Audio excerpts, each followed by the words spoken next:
I'm Brandi Kruse. Today on Undivided, Governor Inslee has said a lot of offensive stuff in his 3 terms in office, but I think I have a winner. Showed more fecklessness than leadership. Plus, Andrea Suarez with We Heart Seattle joins us to push back against a dangerous narrative around affordable housing. And Democrats in Olympia reject an amendment meant to keep pornographic materials out of our schools. Pornography books have crept into our schools. The amendment has failed. That and more coming up today on Undivided. Remember, you can support our show for just $5 a month by signing up at undividedpod.com.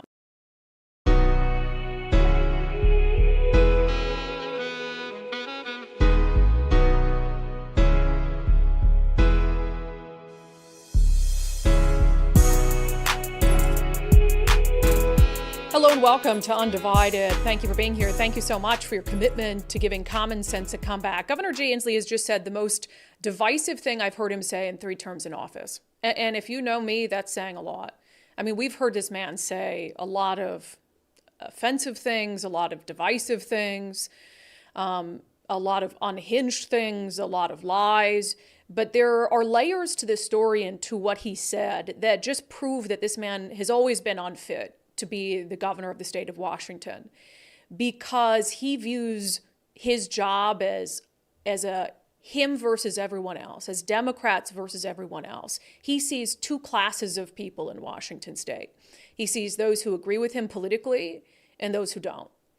And he's always seen it that way. He's gotten more and more brazen, however, as his time in office has dragged on in making that clear. You know, I think back to the days of the pandemic when he called Trump supporters bioreactor facilities who were killing kids in their community if they didn't get a vaccine. I mean, this is a man who, you always hear politicians say, oh, I'll be a president for everyone, or I'll be a governor for everyone. He has no intention of being a governor for everyone. He never did. He's a governor for the people who support his agenda and the people who kowtow to what he wants them to do. And I will tell you this, Bob Ferguson will be no different. He has already shown us that he will be no different. He will follow in Governor Inslee's footsteps, and he will be a governor for the people who agree with him. So I'm going to credit our friend Jonathan Cho with a lot of this reporting. And one of the things I love about what Jonathan Cho is doing is he's covering some very local level issues that, because of the state of the media environment and landscape, often go uncovered. Things that are happening at local city council meetings, for instance. And you have this hyper focus on what's happening in Seattle and in Olympia. But a lot of these fights are being fought in city councils that the media otherwise pays no mind to. So there was a fight going on in the city of Kenmore. Essentially, there had been an approval for a development project that a lot of people had been led to believe would be about housing low-income veterans and the elderly, and it was fairly non-controversial. But then it became clear, a little too late for some, that this was a housing project that would house people who are recovering from drug abuse, who are exiting homelessness. And that brings about very different challenges than if you're housing low-income veterans or low-income seniors. So Jonathan Cho covered this story. Eventually, citizens in Kenmore pushed back so forcefully that the city decided to cancel this Plymouth housing project. But here's a little bit of Jonathan's coverage. And, what he really found out is that at the core of the frustration with citizens in Kenmore was that they were left in the dark until they felt it was too late.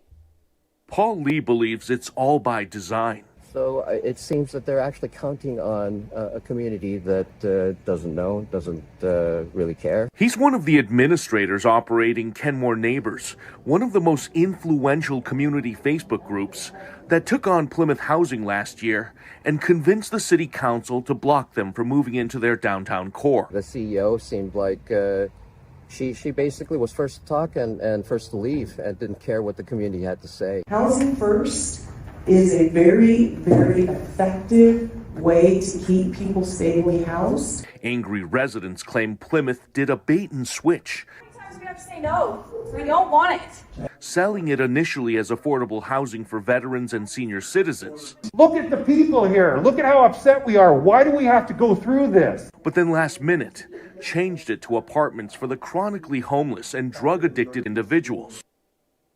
So after they did that, and after citizens showed up angry to the city council, Kenmore listened to those citizens and said, you know what, you're right, we're not doing it. We're not doing it. It was a bait and switch, and we're not going to allow this Plymouth housing project to move forward. But that was not the end of it. The Democrats who were upset by that went to their friends in Olympia, and their friends in Olympia put forth a bill to try to make sure something like that never happens again, and trying to give the state the power to essentially force local jurisdictions to accept these transitional or supportive housing projects, whether their citizens want them or not. The bill is House Bill 2474. It is still alive in Olympia. It is still very much being debated in Olympia. And it would, encourage cities to go down the path of allowing these types of housing units in their neighborhoods and in their downtown cores. And if they don't agree to do it, it essentially would punish them or try to force them to have these sorts of things in their communities. And we'll have a debate coming up about whether that's appropriate or not. Here's a little bit of testimony in favor of this bill. This bill would help ensure that our cities are complying with the state statutes and intent to create housing that reduces homelessness. Sadly, we are seeing unprecedented opposition to new low-income and supportive housing projects more frequently and with more intensity. Although I support local control is being abused by bad actors in this case. A fully funded, shovel-ready project that we had been working on for nearly 2 years was hijacked by misinformation and fear-mongering. Yeah, so we support local control unless you don't agree with us. Then we don't want you to have local control. Then we want to take local control. We think that you're spreading misinformation and you're bad actors if you don't want this housing unit and we want it. That's about how this conversation has gone. So here's the real kicker. And again, what Governor Inslee said about this. So he came out at a press conference, and again, credit to our friend Jonathan Cho for putting this out there. And he had a message to, and he's supporting this bill. He had a message to city leaders in Kenmore who shot this project down. There is a bill that I think is an important one. It's Bill 2474. This bill would really encourage local leaders to step up to the plate and show some leadership to cite housing. This has been a problem. Most recently in Kenmore, we had a site for over 100 housing units ready, set to go, been well worked, financing in place, consistent with local zoning, but local leaders showed more fecklessness than leadership and killed the project. Fecklessness. Governor Jay Inslee dares to call someone else feckless? And I had to look up the definition of feckless because I know what it means, but I thought, is that really the word he even meant to use?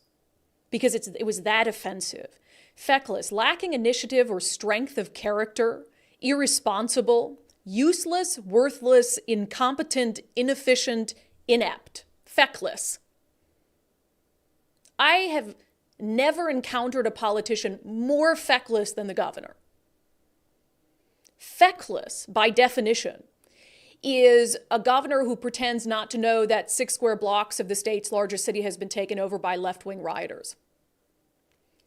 Feckless is a governor who says absolutely nothing while the campus of his alma mater is taken over by anti-Semites. Or while anti-Semites block a freeway for over 5 hours and the governor says nothing. That's feckless. Feckless is not locally elected individuals who listen to their citizens, take those concerns to heart, and do what they believe is best for the people who they are elected to serve. Inslee calls that feckless because he has no freaking idea what it's like to do what's in the best interests of the people he serves. He's never done it. 12 years in office, he's never done it. I want to play something for you that had me, I was in here before the show, listening to it, applauding it, and it's one of the best clips I've ever seen. I'm hard on politicians, but when there's a politician who nails it, I got to give him all the credit in the world. I want you to listen to how the deputy mayor of Kenmore responded to the attacks that they have now endured from Democrats in Olympia, from King County Executive Dow Constantine, and from the governor of the state of Washington who thinks they're feckless. There's a purpose to having public hearings. and public input. We had substantial public input regarding the Plymouth project, things that did not come to light without our public. And we had to make a fair, unbiased decision about what was right for the future of our city. And we made one. Listening to our community and being shamed by our county executive and our governor and members of the Democratic Party throughout our region is really galling. We are a democracy. I believe in our community, and we as a council have your back on all sides. Those of you that supported Plymouth, I hear you. But this was a nuanced, incredibly important decision. We cannot shame each other. We must come together. We must listen to each other and bring forward the best decisions and be leaders. Standing back and being shamed for listening to our voters, I'm not going to stand for it. We have a caring, compassionate community that got engaged. When we say your voice matters, it does. It is our duty to listen. So I am thankful to our community. This council has your back, all of you on both sides. This isn't the end of our work for affordability and ending homelessness. This is only the beginning. When we have people coming together, we must keep them engaged so that we can work to create the Kenmore we will always call home.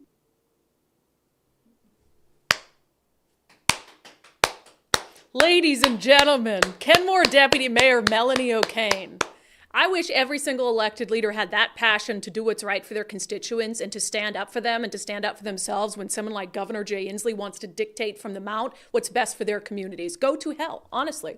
I know this is a show called Undivided. What Governor Inslee does and what he says, calling these local elected leaders feckless, believing he knows better than everyone else, is one of the most divisive things happening in this state right now. That's what's divisive. What the city of Kenmore did, what you just heard from the deputy mayor, that's how we bring us back together. By understanding that just because people disagree with you doesn't make them feckless or incompetent, but that being willing to hear, as the city of Kenmore did, from all sides of the issue, making a decision they felt like was in the best interest of what's happening for their city and standing by that decision, even in the face of overwhelming pressure that is the opposite of feckless. And I applaud them for it. Now listen, this whole debate for me really has nothing to do with the central issue at hand. I believe that reasonable people can disagree on whether the state should be able to exert its power in forcing local jurisdictions to allow some of these housing projects to move forward. I think we can have a legitimate debate and dialogue and disagreement on that. But that's not what Governor Inslee wants to have. That's not what Dow Constantine wants to have. That's not what Democrats who are pushing this bill want to have. They don't want to have a conversation about it, about how to work better with communities to make sure that we get some of this housing that we desperately need in our state. They want to shove it down their throats, whether they want it or not, whether it's best for them or not. And they don't want to hear anything about the concerns about it from community members. They'll just accuse those community members, as you heard in the committee testimony, of spreading misinformation, of being bad actors. There is a need for this housing. We are in the midst of a drug crisis. We are in the midst of a homelessness crisis and a mental health crisis, all of it really related, as we're going to talk about coming up in our next segment. And we all want people to get better. We all want them to get back on their feet, and we want them to exit the system. That requires them, in a lot of instances, to get into some sort of supportive housing or transitional housing. And if you don't have that housing, well, there's nowhere for them to go. So it has to go somewhere. But the issue is that in a lot of these instances, you have entities trying to shove that housing onto a community while keeping community members in the dark. And it cannot work that way. It will never work that way. You know, we looked at what happened in the Chinatown International District when Dow Constantine wanted to expand this homelessness complex, and they didn't consult anyone in the Chinatown ID. And what happened? People got so mad, they protested it and pushed back until the county was forced to cancel it at the last minute. I think it was Linwood where you had something going in next door to a boys and girls club, maybe a methadone clinic or something. And it was a surprise to everyone. They felt like they were left in the dark on purpose. Of course they're going to be upset about it. And then in Kenmore, you had this bait and switch where it's like, hey, you want housing for low-income veterans and the elderly? Well, of course we do. Just kidding. It's going to be for drug addicts and for people who are getting out of homelessness. If the state really wants more communities to be accepting of these sorts of projects, the very best thing for them to do is to encourage transparency, is to encourage public participation and input in the process. But when you call local elected leaders feckless for trying to do just that, for trying to urge transparency, for giving citizens a voice, you are not being a good partner, and you are not going to encourage any jurisdiction to want to work with you on these projects. A lot of this is in the delivery, is in the ability of state lawmakers and the governor not to look down on everyone, but to work with them, to have them at the table, to do what's best for our state and for our communities. But you have elected leaders who don't care. They don't want to do that. That's the problem. So let's fix the way that we have these conversations. Let's include the people who are going to be most impacted by something like that being next door to them. Let's value their opinions. And I promise you, you'll have more communities jumping on board to work with you on this, because it is a net good for our state, and it is something that we need right now. I asked subscribers in our daily subscriber show poll on Patreon, Locals, and X, should the state be able to force local jurisdictions to accept transitional and or permanent supportive housing projects in their communities? A lot of you are saying no.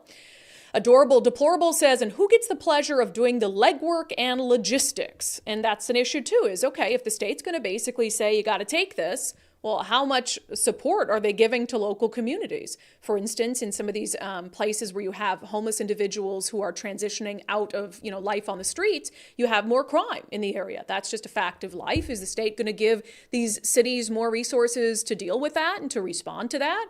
I mean, look back during the pandemic when the city of Kent had this hotel that was scooped up without their knowledge, and then they gave Kent no resources, and you had homeless individuals, this is the very early stage of the pandemic, who were infected with COVID and then leaving the hotel and going to commit crimes at gas stations down the road. So you want these things, and you're going to try to force cities and counties to adopt these things, but are you going to give them any help? Or are you just going to tell them to do it and then deal with any consequences that might arise? So that's a good point.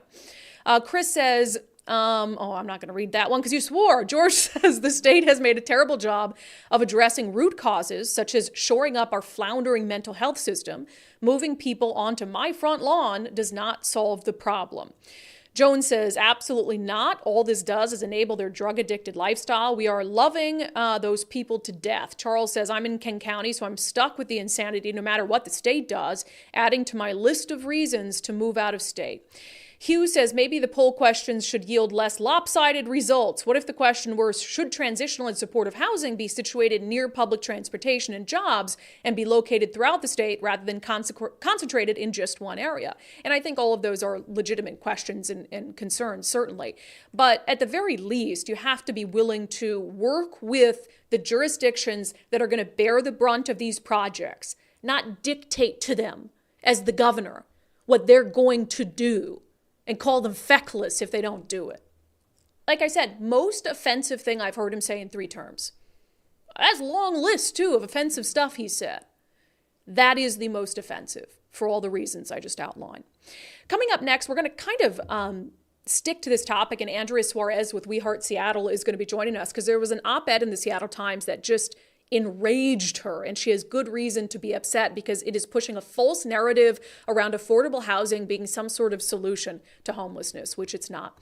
We've been talking about with our friend Zach Abraham about some of the layoffs that are happening with big corporations, Nike, REI, Amazon, Microsoft. They're all laying people off. Meanwhile, you got the stock market that's been doing pretty well. So there's some weird things happening with our economy that just don't line up, like stock market doing well, but the private sector laying a bunch of people off. So what should we expect there? Zach Abraham has said he really believes that despite the stock market, the economy is not in great shape. People go, well, it's a really strong economy. And you look at them and go, well, you're pumping 2.1 trillion into it a year, right? So your definition of a strong economy isn't mine. Right, you're looking at a four-cylinder engine that they hooked up a nitrous oxide tank to, right, and pumped out 800 horsepower, and you guys all act like a miracle has happened, and now we're looking at a Chevy big block V8. No. It's just it's a four-banger on nitrous oxide, right? You pull that out of there, and it's going to decelerate. A lot of this, the vast majority of this economic strength is purely narrative and printed money. Yeah. And so it's important to have an expert in risk management that's looking at all these economic indicators when they're managing your retirement portfolio, not just, there's a lot of money to be made on the stock market. Well, yeah, but it's not matching up with reality. So let's not go too crazy here. So I suggest having a free Know Your Risk portfolio review with Zach Abraham. He's the Chief Investment Officer at Bulwark Capital. He also hosts the Know Your Risk Radio podcast if you want to check it out. Their portfolio review, it's just a great way to see if you're overexposed to risk. And you only get one retirement. So why would you not protect it? And I think having someone who's really realistic about the economy, managing your portfolio, especially if you're close to retirement, is the way to go. So schedule your free risk review now at knowyourriskradio.com. That's knowyourriskradio.com. Investment advisory services offered through Trek Financial LLC, an SEC-registered investment advisor. Investments involve risk and are not guaranteed. Past performance is no guarantee of future results. See, when I read the disclaimer, I read it with zest. I don't think I could read it fast like on the commercials. Investment advisory services offered through Trek Financial LLC and SEC.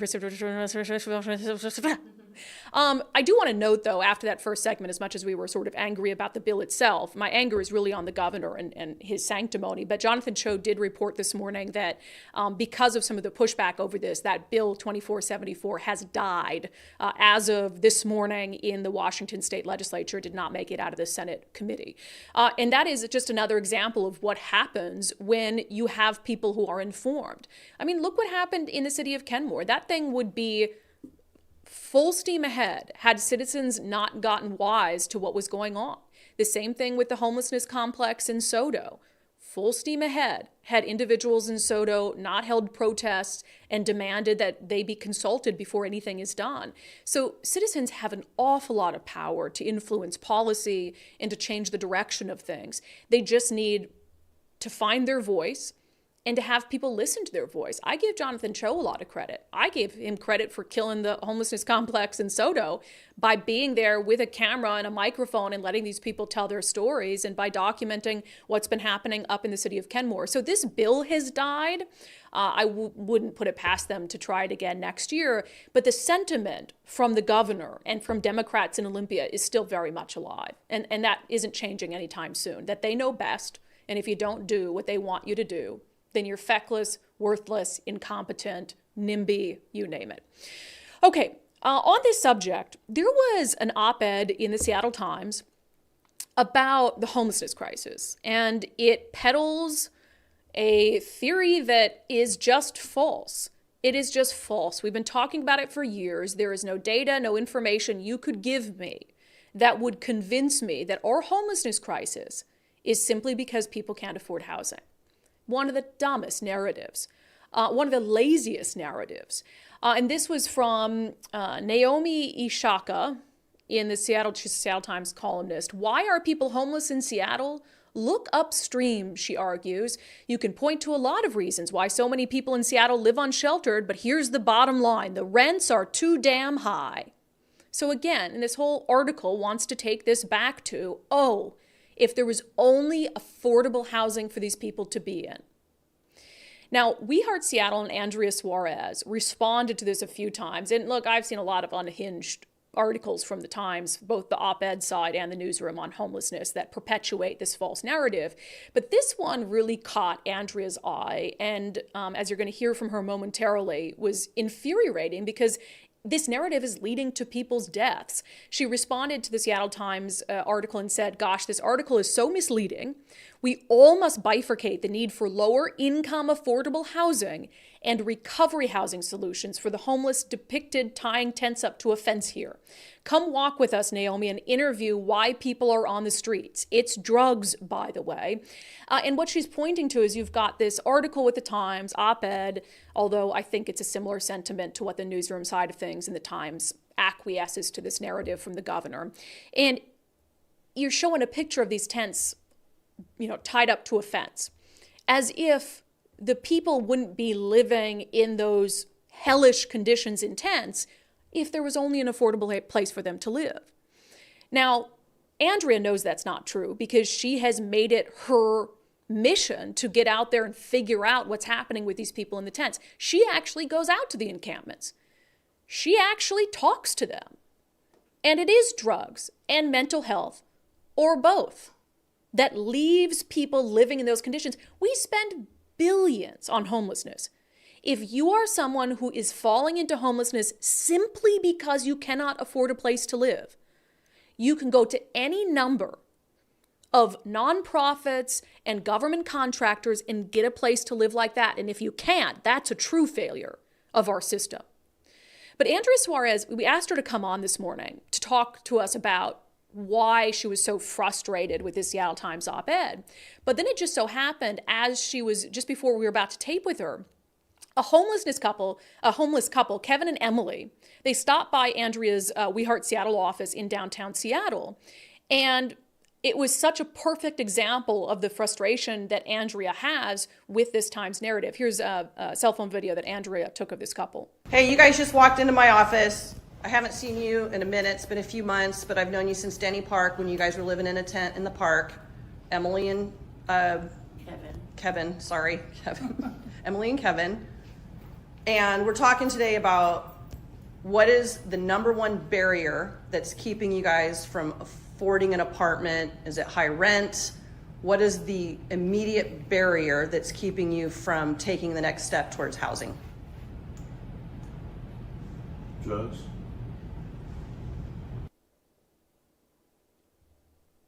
Drugs. Drugs, Naomi. Drugs, Seattle Times. Drugs, Governor Inslee. You don't have to believe me. You don't have to believe Andrea. Hell, you don't even have to believe your own eyes when you go walk down 3rd Avenue, or really the downtown in any city in our state. But you sure as hell should believe it straight from the horse's mouth when they tell you that they would have a roof over their head if not for drugs. Who else do you have to hear it from to shut up about this narrative? A narrative that is killing people. Killing people. Anyway, Andrea came on to respond to the Seattle Times op-ed. Andrea, welcome back to Undivided. Thank you. Good morning, Brandi. Yeah, the Seattle Times has, I think, long bought into this narrative that's pushed that the homelessness crisis is simply a lack of affordable housing. I think they've been doing that for a long time. So why did this particular article in the Times strike you? The headline should be, any amount of rent is too high for somebody with untreated mental illness and substance abuse disorder. It's just so disingenuous and naive to publish something like that, showing tents tied up to the fence as if it was high rent that put them there. If the Seattle Times would spend more time boots on the ground in and out of these low barrier housing units, they'd see that free rent or $25 a month rent or low barrier of any kind is simply putting people indoors in the same squalid conditions as they are outdoors. It's doing the very people we're all trying to serve a huge disservice when something like that is published. And you can see through public opinion why it went viral, my comments, because people are sick and tired of this narrative. It's harming our neighbors, our community, our economy. And as you said, boots on the ground. No one's had more boots on the ground than you have. And you've seen firsthand what people are dealing with in tents and also what they're dealing with in housing. You sent us some pictures this morning of a story that I think illustrates the point you're making very well. Share it with everyone. Yeah, one of our clients we met in a woodland park in a tent. He's been in and out of detox many times. He finally got into housing, which was $25 a month. We went and visited him. There was feces, blood, vomit, foils everywhere, squalid living conditions, rotting food. And I said no more. We got him an ambulance and coordinated with family back in Spokane and got him home. And, it's just a perfect example of he wasn't even paying his $25 a month rent. We were trying to prevent him getting evicted through that. And it's over and over and over again. We've been in and out of Catholic Community Service, Plymouth Housing, tiny house villages. They're trying under failed policy to do the right thing. Don't hate the player, hate the game. And I know these folks are working really hard. You know, we talk about burned out staff and low wages. It's the unintended consequence of failed harm reduction and housing first policy that's burning people out. You can't succeed under these policies, and it's killing people right in front of our eyes, indoors and outdoors. Yeah, it's a perfect illustration of something I've said, about my own father who dealt with substance abuse and homelessness. We could have put him in $1 million mansion. He still would have died drug addicted and mentally ill. And so I guess, what do you think is the motivation? Is it just ideological for the Times to continue to push what is a false narrative? It's like an unwillingness to be more curious and truly bifurcate housing for low income veterans, single families. I think we're all in agreement. Yes, more affordable housing, public transportation and bus lines and that kind of infrastructure should allow people to get into their downtown jobs that are gig workers. We've built all that infrastructure. Not everybody can live downtown, right? So we build all that transportation. So we've sort of solved it there. Housing for the street homeless that we see living rough, overdosing on our streets, suffering, living in these squalid living conditions, or this Hooverville that's in Soto she made reference to. This is completely separate. The housing and healthcare crisis is a separate conversation. If you want to buy a hotel, make those hospital rooms, turn them into a place for respite and detox, bring in the National Guard. This is a state of emergency. People are dropping like flies, 115 overdose reversals a week that are reported by Seattle Fire Department. So just bifurcate the two. All Seattle Times has to do is say, we're talking about two different things. Yeah. That's it. All you got to do is do that. The statistics quoted, these under 20% statistic that this homelessness is rooted in mental health and substance abuse disorders, is egregiously false. Yeah. 100% of people tied to those fences are on fentanyl or Fetty rock. In fact, fentanyl addicts are like, it's not even fentanyl pills anymore. It's Fetty. Go out and learn, get out there and tour these homes, get into the camps, get to know people and their stories, and you'll realize this has nothing to do with high rent. Yeah, and it's shocking to me that, as you say, that people aren't bifurcating this by now. Of course, we have an affordable housing crisis in Washington state. People, at two-income households that are working class can't afford to buy a house. That's an affordable housing crisis. But it is much different than what's facing people who choose to live in squalor in a tent, on a sidewalk surrounded by trash and feces. I mean, how many dead people, Andrea, have you found personally? Our volunteers have found 12 people in RVs, cars, tents. The pictures I sent you earlier, that man would not have lasted another 4 hours, according to the paramedics. So people are being left there to languish and die. I don't understand why we are not putting all outreach, any outreach that's funded. I'm talking Urban League, Catholic Community Services, REACH. We need everybody outside marching through our streets into the camps. I know they are to a degree, but we need more. We need more people. There's something wildly wrong that at least We Heart Seattle is going within 20 feet of the tent, knocking on the van door, knocking on the RV, saying, anybody home, welfare check, and finding out that people have not just been passed away for a minute, but years. We found a man down to the skeleton right on Dexter Ave in urban downtown Seattle, steps from residential communities. There's something egregiously wrong with the don't go on slopes and don't go within 20 feet of a tent policy. Stop it now. Full stop. It's a disgusting lack of, they call it empathy. It is the opposite of empathy. Everything that the city of Seattle is doing, everything that Washington state is doing. I wanted to ask you, Andrea, because I never got a chance. We had broke this news back in the fall about Governor Inslee's right-of-way initiative, where they were spending money to clear encampments along state highways, essentially, and then try to get people out of homelessness. And the figure that we revealed based on state data is, so they spent $143 million for the first, go about with this. And it cost them about $1 million per person to get them out of one of those encampments and out of the homelessness system, as they characterize it. What could We Heart Seattle do with $143 million? We would build 6-month recovery oriented housing, much like the Salvation Army has, rinse, repeat. Anybody that's through recovery, I'm really looking forward to having Tom Wolfe on your show in a couple weeks. It's a 6-month mandatory, whether it's court ordered or your family won't take you back or your job won't take you back. No one's going to do it on their own. It shouldn't be faith-based. Love Salvation Army, but rinse, repeat, build those hotels into 6-month adult recovery programs with programming like litter picking and yoga and coloring and 12-step, whatever that looks like. But there has to be something for people to do every day. Last week on Valentine's Day, I had 25 men from Plymouth Housing show up for basic needs stipends to pick up more than 10,000 pounds of trash for us. They were like, thank you for giving us something to do all day. People indoors, outdoors are begging for something to do. They're sick and tired of being coddled and frankly, collateral damage for a broken ideology. Yeah. Andrea, what is it going to take? I mean, what is it going to take when you've got the newspaper of record? What are you pointing to? Oh, your pin that says vote. That is what it's going to take.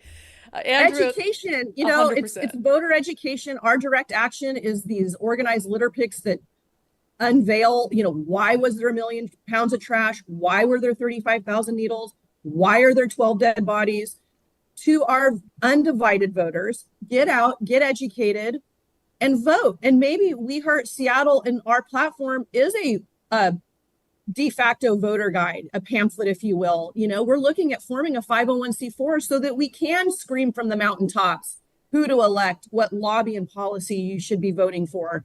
And but you have to get educated, and the best way to get educated is to get out and learn for yourself. Join a nonprofit, go volunteer at a pantry, go volunteer with We Heart, or form your own community-based direct action. Maybe it's security oriented, a block by block approach, and see what's working and what's not. Because like that Seattle Times article, you cannot believe everything you read. No. Yeah. And it shouldn't be, to me, you say voter guide and stuff. A huge red flag, maybe number one red flag, if you care about seeing the homelessness crisis solved, is don't vote for someone who says it's an affordability crisis.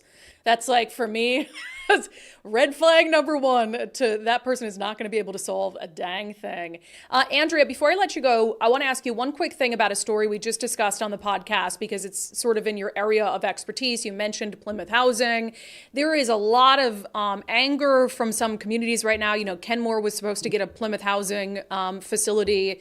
They shut it down at the last minute. Now it might go to Redmond, but state lawmakers Democrats are trying to push through a bill that would basically say you've got to do it, or we're going to try to take funding from you. So trying to put these facilities in communities that might not want them. Do you think that's an effective way to go about it? I'm assuming you've been tracking this, so do you have any particular thoughts on it?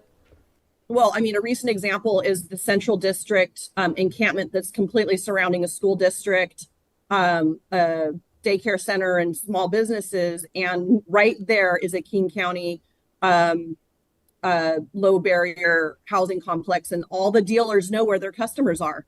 And that's the fear, is you're going to attract this ecosystem of various criminal behavior, dealing, sex trafficking, squalid living conditions, and everybody sets up camp where their customers are. And a lot of those people that are outside those housing complexes aren't unhoused. They frankly live there, but they come outside and they still, harm the community overall. So what I'd love to see, and London Breed just did this in San Francisco, bold move. She required that low barrier hotel that they put in their Chinese international district, people be enrolled in drug and alcohol counseling. They have to be enrolled in a 12-step program. Meet the compromise. I think if there is a compromise there, that this is a progressive housing unit where there's a requirement to enroll and reach self-sufficiency, that the community should then therefore accept that, because we got to give people a chance and a hand up. So I'd love to see these housing projects be turned into adult recovery centers with mandated enrollment into drug and alcohol 12-step program of some kind. Yeah, and keep the community informed. Don't like in Soto when they had the homelessness complex, King County was trying to ram down their throats without input. That's never going to be met well by a community. And so be transparent with them. Talk to them about it every step of the way. Be realistic about what the possible consequences of it might be and how you plan to deal with those consequences. It's the secrecy and the pushing through of things that is never going to work in a community. So, Andrea, you're the best. Thank you, Brandi. I just want to tie off my message to King County Regional Housing Authority and our leadership is to fund outreach or demand that the existing outreach compassionately intervene on the ground. Forget about housing. Triage right then and there before arrest to detox, through motivational interviewing, through gentle persuasion. It's time. Fentanyl will kill you in 2 years. Let us take you on a path towards detox. Oxford Housing, Weld Housing, Pioneer Human Services Housing, Battlefield Addiction, Remnant Army. There is a ton of places for people to go once they're discharged. That's the path out. More assertive, compassionate intervention forward outreach. Start there, not top down, bottom up, ground up with outreach. 100% common sense. Man, if I were the governor, I'd be taking my checkbook, taxpayer checkbook, and I'd be signing over all $143 million from my failed efforts over to Andrea Suarez and We Heart Seattle.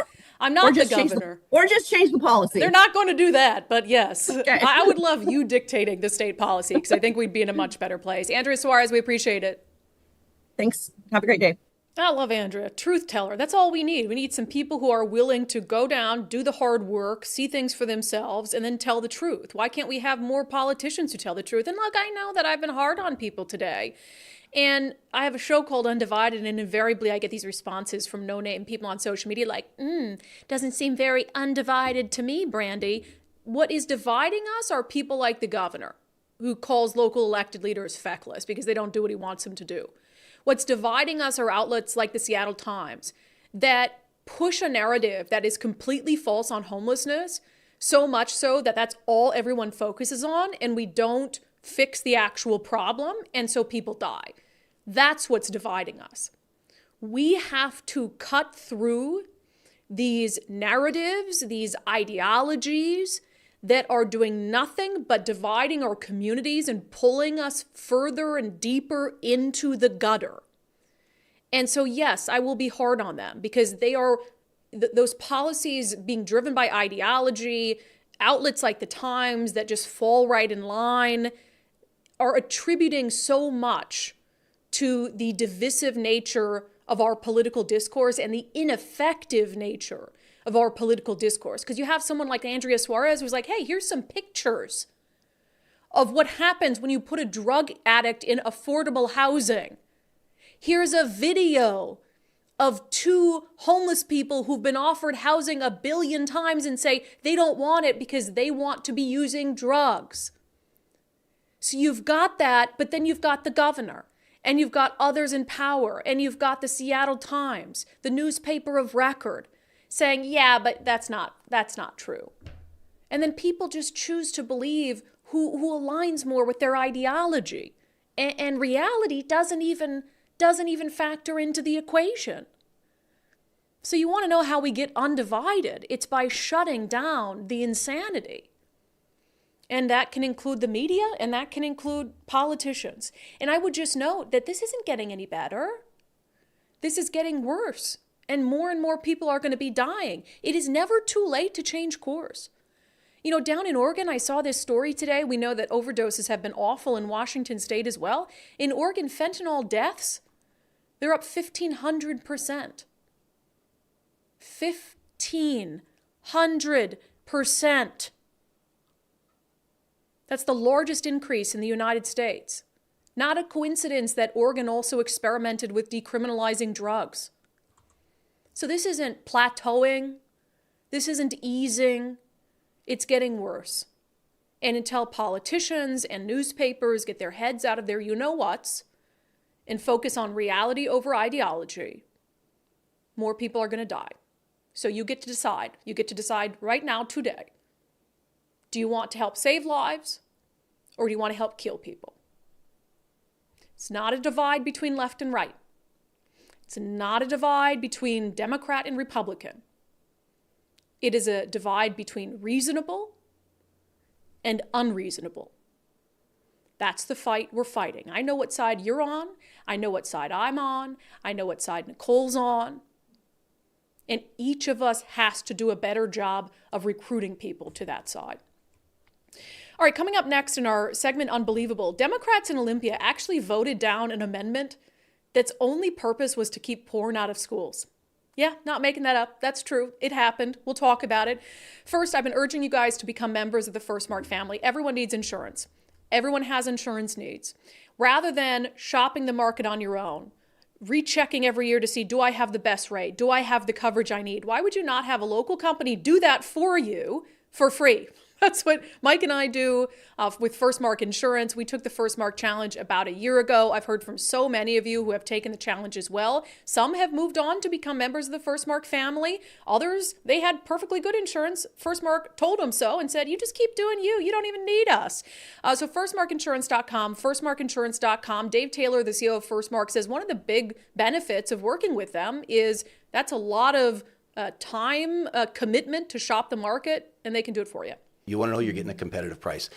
How else do you do that unless you're willing to yourself shop 10 different insurance companies to find out? Right? Do you trust your agent at one of these captive carriers? So get a competitive price, and the best way to do that is have a broker, again, like First Mark, shop the market for you. Yeah, and he mentioned captive carriers there. If you don't know what that means, there are some insurance brokers who they only sell insurance from a specific company.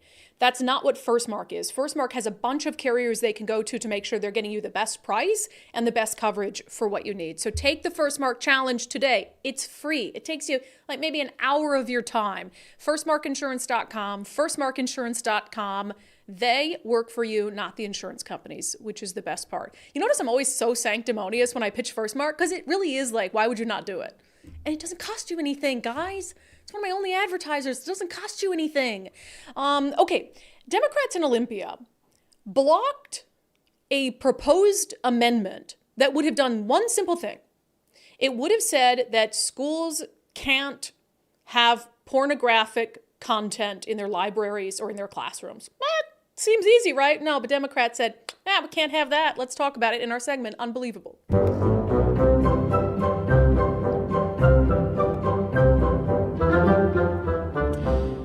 Boop.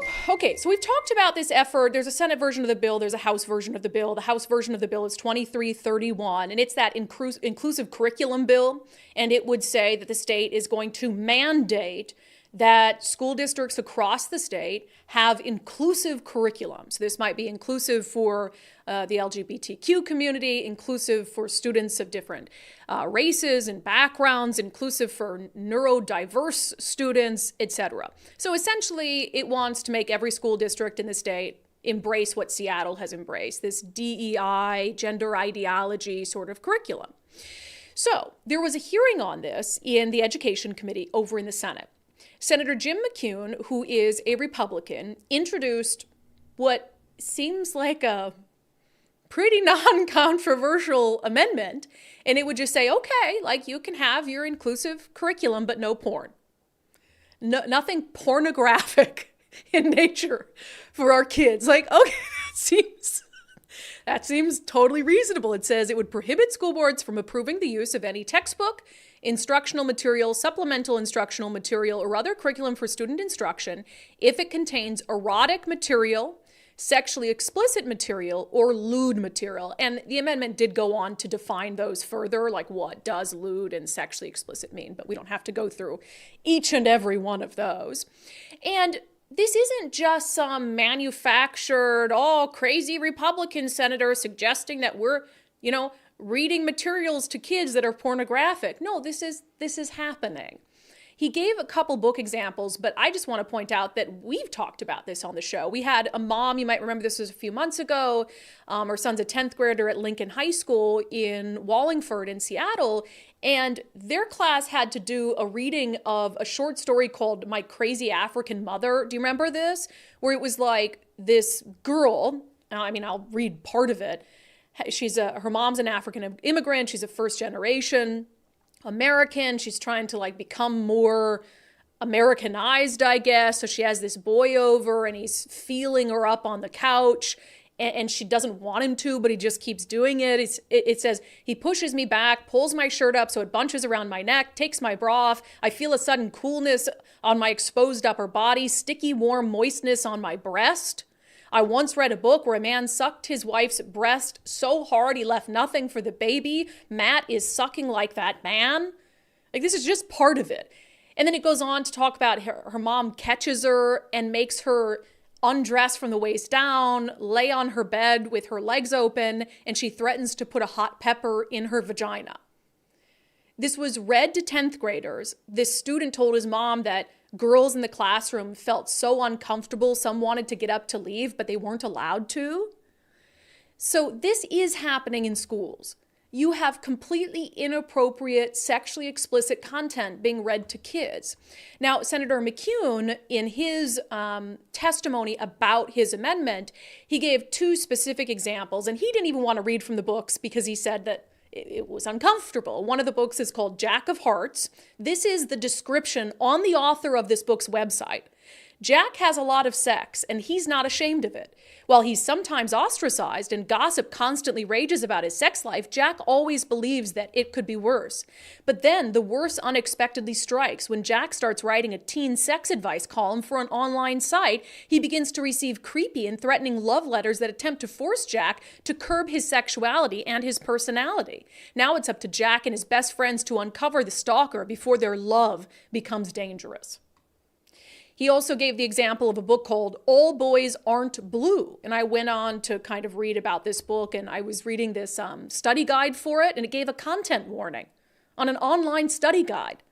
All Boys Aren't Blue contains sensitive material that may be difficult for some readers. This includes racial slurs, racism, physical and sexual abuse, injury and death, graphic depictions of sexual encounters, bullying and harassment, and anti-LGBTQ language and sentiments.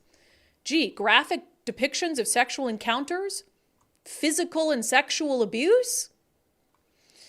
So here's Jim McCune wrapping up his testimony on why it would be important to just simply add an amendment to this already controversial bill about inclusive learning that says, hey, no pornographic stuff in our schools.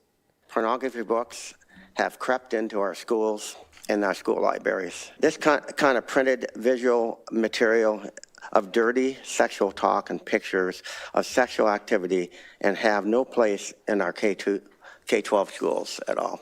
Yeah, Senator, I agree with you, and I think anyone with an ounce of common sense and sanity agrees with you too, except apparently not Senator Lisa Wellman, who is the chair of this particular education committee.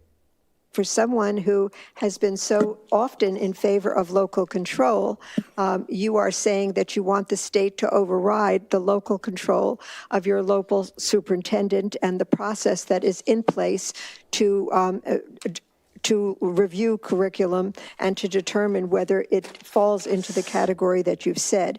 And for that reason, because I believe that there is local control procedures in place to do exactly that. And I would like to know what school has that. We can look to it in another term. But I am asking, we need to move forward. I'm asking for a no on this, this amendment. And so let's say all in favor say aye. Aye. Opposed, nay. Nay. The amendment has failed. This stuff is unreal.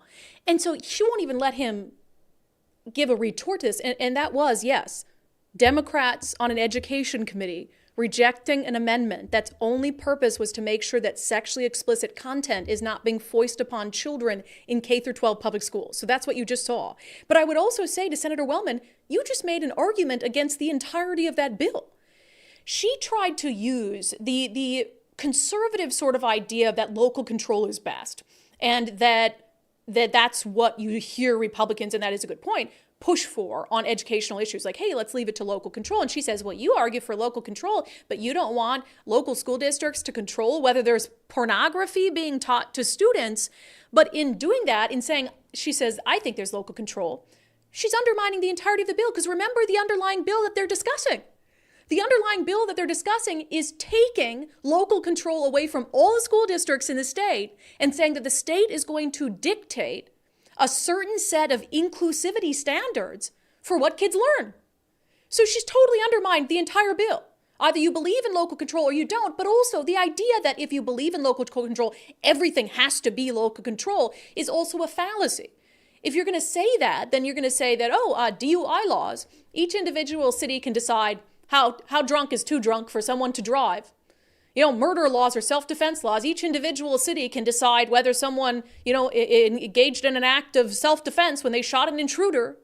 No, there are certain things where it's okay. Let's have statewide rules around this. We have a lot of that with education, some statewide expectations that are reasonable.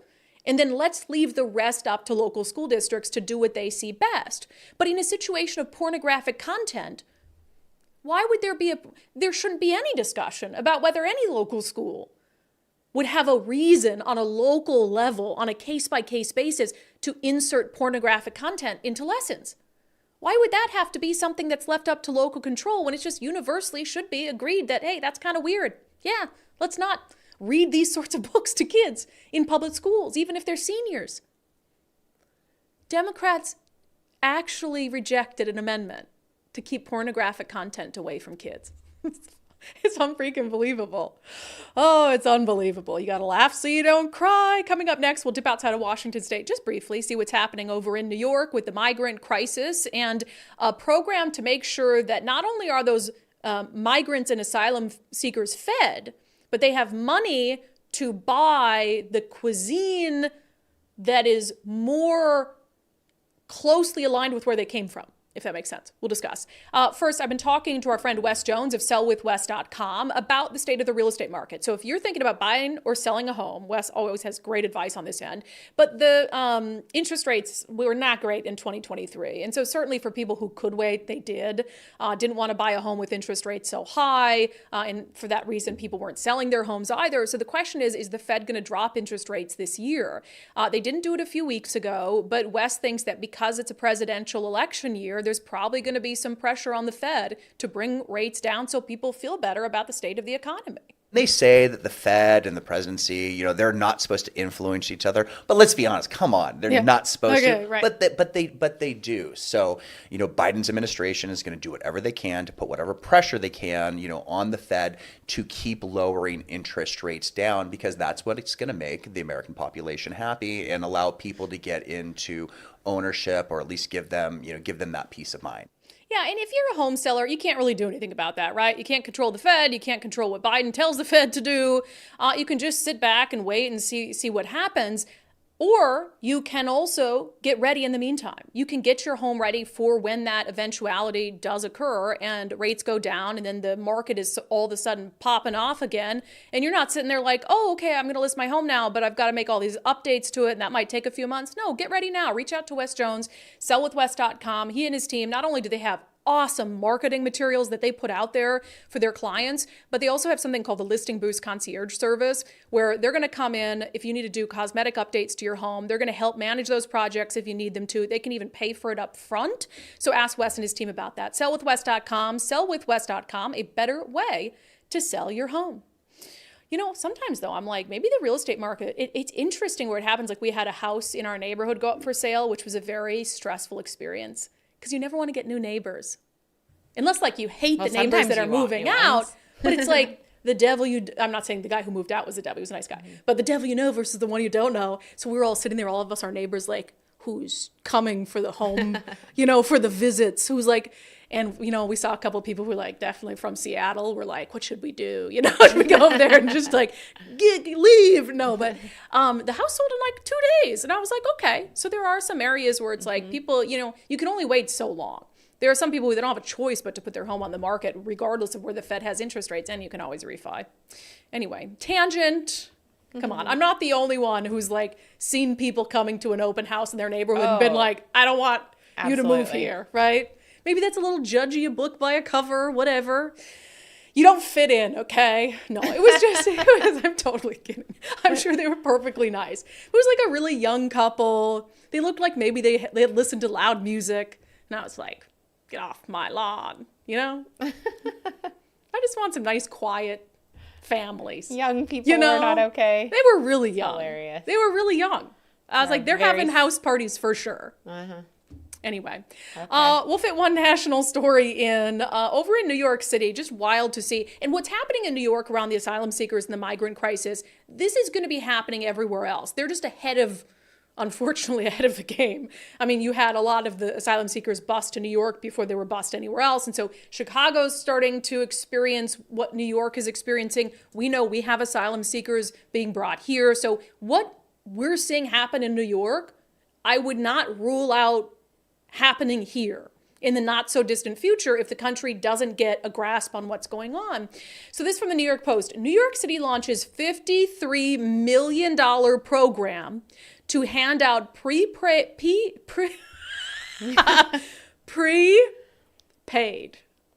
credit cards to migrant families. It says the amount on each card will vary depending on the size of the family and whether any income is coming in, according to the details of the contract, which no income is going to be coming in because if you're here seeking asylum, you don't have some ability to work. It says a family of 4, for instance, could be provided nearly $1,000 each month, which comes out to $35 per day for food. Cards will get refilled every 28 days. The city is housing just over 66,000 asylum seekers after 1,500 more arrived last week as part of a crisis that is expected to cost $10 billion through 2025. So there are some interesting aspects to this. One of the things I saw is that, so right now, the asylum seekers who are going to be getting these cards, they're being housed at hotels already. So you already have them being put up, given shelter in hotels by the taxpayers of New York City. And now the taxpayers are also going to be providing them with cards every month that have up to $1,000 for food. One of the interesting things is New York City was already paying the bill for their food through the hotels. So New York City is actually arguing, hey, if we give them these cards, it'll actually be less expensive than the meals that we're currently providing them that they don't like. It says the city has been shelling out about $11 per meal to feed migrant families in hotels, something that's long posed a problem as some asylum seekers from various countries in Central and South America and Africa may be looking for a taste of home. Just last month, chicken strips and fries. The controversial company DocGo was found to be wasting thousands of dollars on uneaten meals. Migrants confessed to the Post in the days after that they would rather cook in their hotel rooms because the provided meals were so, quote, bad. And it goes on elsewhere to say they want meals that are more customary to what they used to eat at home. Now look, I'm trying to figure out how to not sound like a horrible human being. I guess I don't care if the meals are what you're used to eating at home because you came here and so it's like you left those meals behind. Now, if the city of New York is content on paying for their meals anyway, and they already were, and you're telling me that the city of New York will save more money by giving them these cards where they can go out shopping on their own, I guess that's fine. The other question I had, though, is how do they know that these cards are going to be spent on food? And it said that they would have to basically sign some agreement saying that, it says, the cards can only be used at bodegas, grocery stores, supermarkets, and convenience stores, and migrants must sign an affidavit swearing that they will only spend the funds on food and baby supplies, or they'll be kicked out of the program. Okay, thousands of migrants on this program. That's a lot of people to keep track of. Who's going to check? Mm-hmm. Nobody's going to check. And it's similar to SNAP, to food stamp benefits. And you have people, I don't think it happens a lot, but you have people who sell their food stamp benefits like for, pennies on the dollar and then use that money for something else, probably drugs. And then somebody else uses the SNAP cards for actual food. So to think that's not going to happen, and genuinely, who is going to check? Who is going to ask for receipts? No one. So it's just the honor system. And this whole thing has gotten completely out of control. I mean, once you're here, once you've said, come here, once you've welcomed them on their bus and said, welcome to New York City, I guess it's like, well, either we can house them in a hotel and feed them, or they can be out living on the streets and taking up shelter space when we already have a homeless crisis. So it's like, at this point, you're so far past, reverse.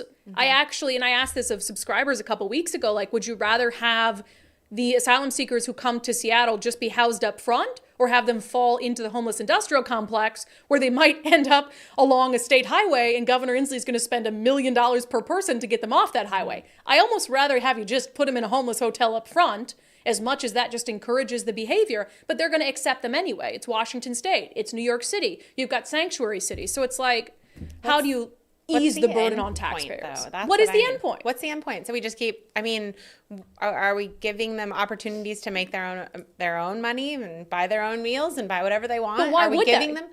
I know exactly. Are we encouraging that? I mean, there's no end point right now for any of this. No. I don't get it. And then you're saying that if they are making money, you're going to give them less money on the card. So there's no motivation there. No. And you're in a hotel in New York City, which I don't know if you've ever been to New York City. Even the crap hotels are like $400 a night. It is very expensive to find a hotel in New York City. So, and then meanwhile, I mean, they were talking about in the Post how low-income New York City residents got like a similar credit card, prepaid card, if they couldn't afford holiday meals, but it was like a one-time thing.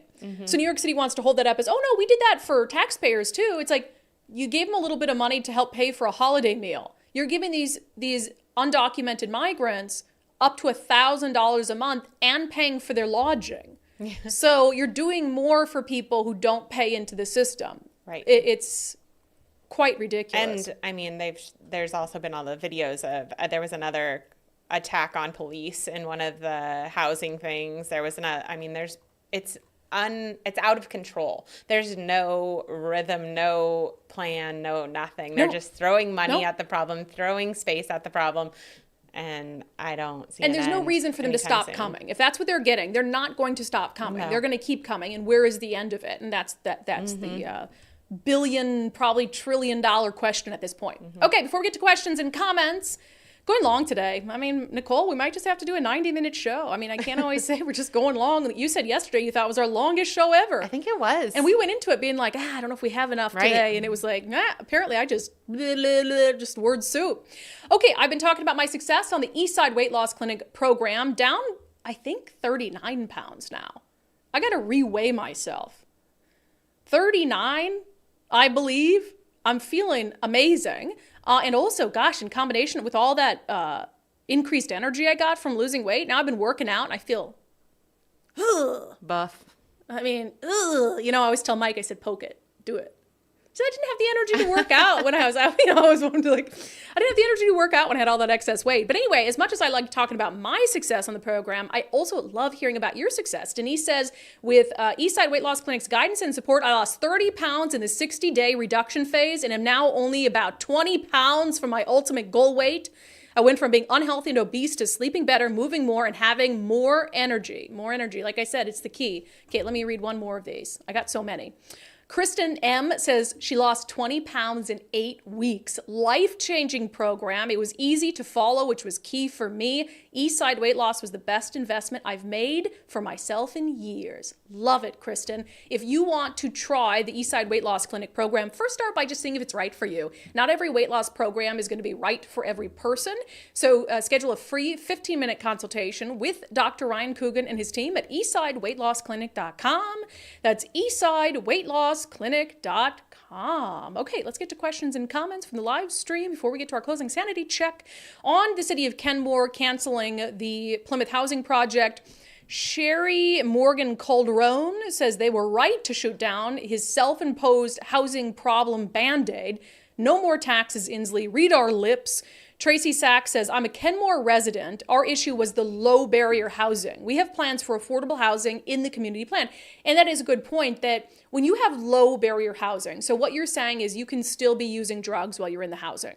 And I think there is a space for having to have some low barrier housing, because otherwise people are never going to accept it if they can't continue to do drugs there, although I would much rather have a situation where you have to be, as a condition of the housing, in drug treatment. And so Tracy wants to make the point that, hey, we don't have an issue with housing individuals who are trying to get off the streets, but we had a lot of concerns about low barrier housing and what that might bring to the community. Ron Bishop says, 328 days left in Inslee's term, but who's counting? All of us. Y says housing is not the reason why people are homeless, and demonizing property owners is not going to help to have more housing, especially when people take advantage of them and this failing system of ours. E says, love your passion today, 100% support to Kenmore City Council. Wish we had that here in Seattle. Most people in Seattle don't want what gets passed in Seattle and only 19% vote, which is why the insanity continues. I think if you don't vote, you do want what's passed. Honestly, if you don't care that much, then you do want it. Then it can't bother you so much. It can't bother you because if it bothered you, you'd vote. On homelessness and Andrea Suarez, Liz said if people were sane or sober, they would stay in shelter or with family while they get on their feet. Exactly. Tim says total failure of the public schools. Huge populations are not ready to enter adult life and pay their own bills. The welfare system can't grow large enough to cover the social contagion of irresponsibility fueled by the Washington majority. That's a good point. You think it's bad now, this irresponsibility? I mean, look what's happening with youth. It's going to be terrible. There is no social safety net big enough or deep enough. On the porn amendment that was killed, I've said porn so many times in this video, it's probably going to get taken off YouTube. Bill Biz with a $20 super chat. Age restriction on explicit material is not a new concept and should have nothing to do with support for anyone's sexual orientation. School libraries need to have reasonable restrictions. And not just school libraries, the actual lessons where these books are being taught in class is something I have more of a concern with. I mean, it's different. I still don't think you should have sexually explicit content in school libraries, but that's like, oh, if a student wants to read it versus a teacher forcing these kids in her class to listen to this weird short story about a mom shoving a pepper up her daughter's hoo-ha. It's so strange. It's really crazy. It's creepy. It is creepy. It's very perverted. It's very perverted and creepy. Yeah, and I think that it's interesting that she makes the case that, superintendents should be making these decisions, I guess, because we've had some superintendents lately that are making questionable decisions. Yeah, but also you can't say in one breath like that, oh, I think they can handle this, but you're also debating a bill that forces inclusivity learning on all the schools. But I mean, that's one person getting a job. I mean, you're not electing a superintendent. You're not it doesn't make any sense, her argument there, but that's why she didn't let anybody else talk. Right, and she's like, nope, can't, no retorts, we're moving on. Lieutenant Dan 457, but he does have a good point, and it's an interesting conversation. He says, so should education be something dictated at the local or statewide level? It has to be a mix. I think of course you have to have some standards across the board as a state. It can't just be a free-for-all for all these local school districts. You have to have some guardrails in place to protect against the crazy teachers, to protect against the crazy ideological school boards and superintendents, and to make sure that there's a standard of learning that you expect as the state of Washington. But in some of these other things where you're saying, oh, you have to have a certain amount of inclusive material around LGBTQ, around race, around all this, that's where you go too far. You're dictating too much what local schools should and should not do. In my opinion, banning pornography should be a statewide guardrail. I'm shocked we're even having the conversation. Why do we even have to have an amendment? Why do we even have to have an amendment prohibiting it? You can't buy it until 18. Nobody should be bringing it into schools in the first place. It's crazy. It's crazy, you guys. Oh, I'm so grateful for all of you because even though I can't see you or hear you, I know that you hear me. I know that we're on the same page, and it gives me a little bit of solace in this heart of mine that's shriveling by the day. With that, let's get to our closing sanity check. Heck of a week for Krispy Kreme donut in Seattle. There's like a shooting outside the one in Soto by the stadiums that everybody who parks has to walk by. Not a surprise, though, in Soto. But another incident at a Krispy Kreme up in North Seattle. It's the one that's on 125th and Aurora Avenue, also Aurora Avenue. Not particularly a surprise that you'd have some crime issues there. The headline from Como News, alleged fentanyl use in bathroom briefly shut down Seattle Krispy Kreme. In case you're wondering why your favorite Krispy Kreme on Aurora Avenue might have been closed for a short period of time, it was because someone smoked so much fentanyl in the bathroom that they had to evacuate the whole restaurant. Quote, I just knew by the smell smell and the odor and the stuff that was laying on the floor, there was something wrong, Solomon Keene, who works at the location, said.